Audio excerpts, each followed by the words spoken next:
Alex here with a high conflict child custody video on right of refusal revisited.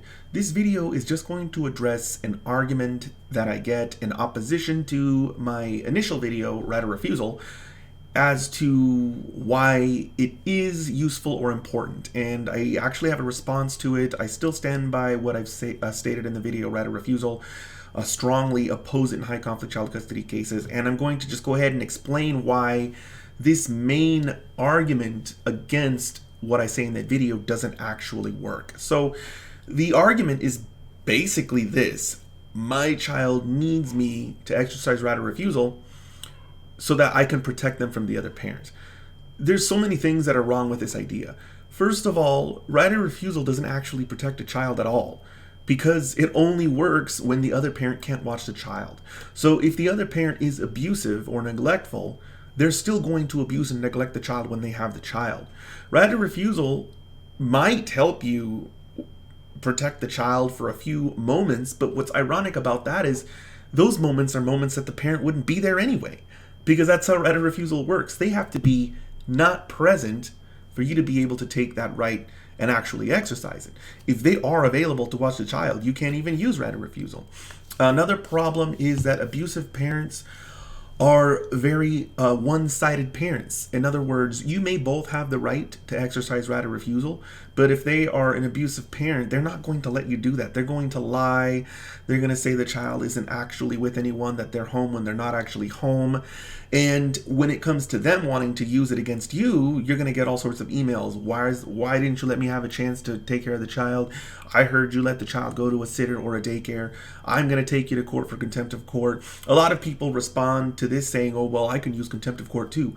The second you both start filing contempt of court motions on right of refusal is the second you're going to realize just how insane it's going to drive the judge. I wish I could find the hearing videos that I've watched in the past, because the judge just loses their mind. I can't remember even if it's a male or female judge. I can't remember the gender, but the judge lost his or her mind and said, that's it, I'm done. No more right of refusal, it's over. Because the parents were doing exactly what I just described. They were bickering about who was getting to use it and who wasn't getting to use it, and people weren't following the order of the court to actually allow right of refusal, and a multitude of contempt motions got filed on both sides, and the judge just hated everyone. And then vacated it anyway, so that nobody had the right anymore, because the court just didn't want to deal with it. So, number one, the child can't be protected from a parent because it's really something that the parent can only use when they're not watching the child. Even if for some reason somehow it protected the child from abuse and neglect, for example, maybe the sitter that the parent was using was abusive, it's only going to work part of the time. It's not going to work all the time, because they still have custody of the child, in all other circumstances or situations. And then it almost is like a workaround or a band-aid for the actual solution to a problem. If a parent is abusing or neglecting the child, then the proper recourse is to modify custody.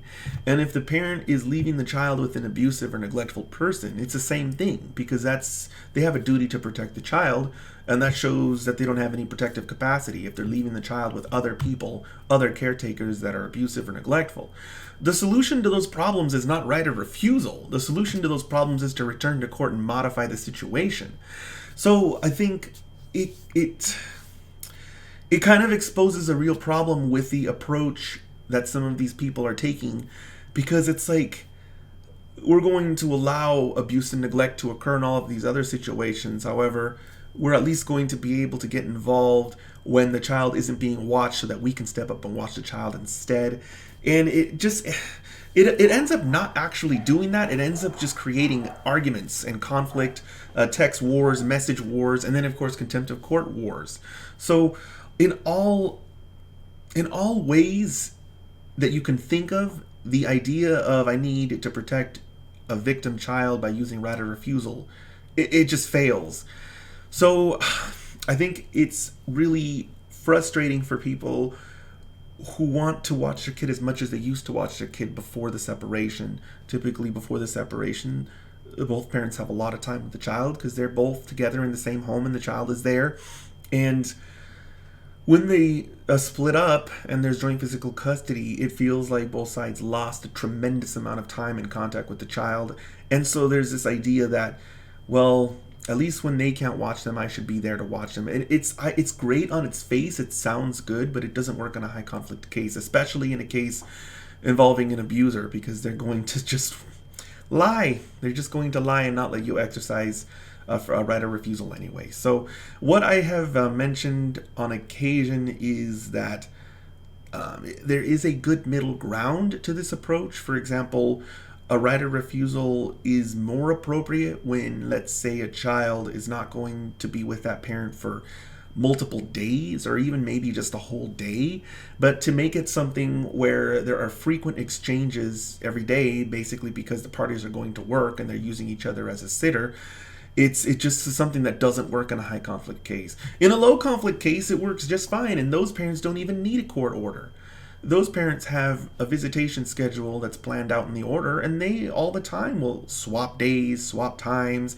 Hey, can you watch the kid? I got to go to work for an extra 3 hours. It's like there's no court order in that situation. They just take care of the child, and they lean on each other when appropriate. It also saves money with childcare.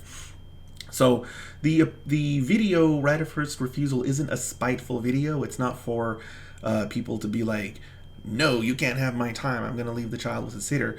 It's for people who are in a situation that is so out of control, where the tension is so through the roof that they just cannot bear an exchange. It's just one of those things that happens in high conflict cases. Anytime there's any interaction, it's incendiary. And even when there isn't, like there may be a few, communications or exchanges that go well, even when that happens, you're still kind of on eggshells wondering if today's going to be the day that something goes crazy. That's one of the things that I haven't talked about enough. Just because my ex wasn't high conflict at every single exchange and in every single communication doesn't mean that there were certain situations where I was just comfortable and at ease. Because the situations were either bad or I was afraid they were going to get bad. And you can just never relax. You're just never at ease. And the worst about all of that is that the child senses it.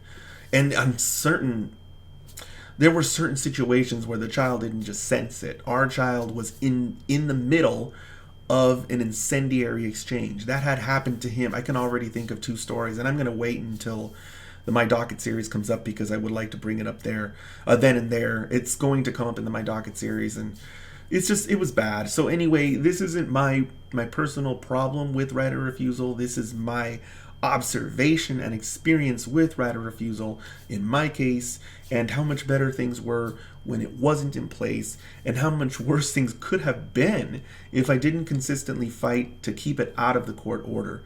So I hope that this video is something that kind of covers up that one angle that I really didn't discuss in the last video. If anyone has any questions, as with all my other videos, you can post something down in the comments below, and I will see you guys next time.